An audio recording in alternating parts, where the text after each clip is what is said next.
grâce à l'esprit, je parle comme ça. Je parle simplement. Mais l'esprit met sa puissance dans ce que je dis. Et ce que je parle impacte les vies des gens. C'est grâce à l'esprit que je fais ce que je fais.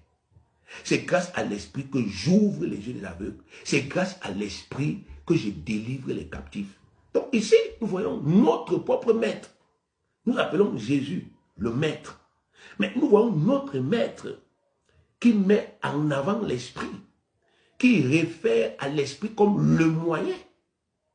Notre maître qui nous dit, il y a un moyen qui nous a été donné par Dieu. Et c'est l'esprit. Mais si nous sommes les disciples, mais nous devons tendre vers ce que le maître nous a enseigné.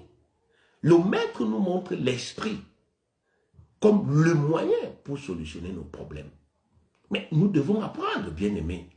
Si Jésus est ton maître, et que demain tu vas voir Jésus, si Jésus te dit, mais mon disciple, pourquoi est-ce que tu n'as pas réglé ce problème dans ta vie? Mais qu'est-ce que tu vas lui dire? Non, je n'ai pas pu régler parce que j'étais trop fâché, les gens m'ont trop fait du mal, j'ai été très déçu, j'ai passé trop de temps à échouer, etc. Il dit, mais tout ça c'est la vie. S'il n'y avait pas ça, la vie n'aurait pas de sens. La vie a un sens parce que après 10 années d'échec, en faisant entièrement confiance à Dieu, on peut accéder à la réussite. La vie a un sens. Parce que quand on est mort et que les gens disent c'est fini pour nous, on peut ressusciter grâce à l'Esprit de Dieu.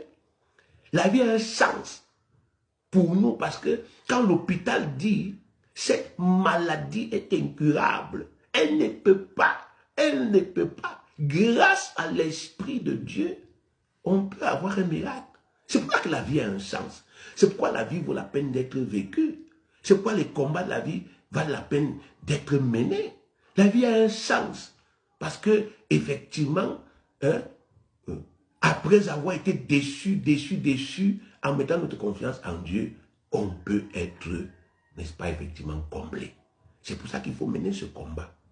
D'abord, pour avoir un témoignage personnel, un témoignage qu'on pourra utiliser premièrement dans son entourage, dans son environnement, pour impacter les gens et peut-être plus tard à grande échelle.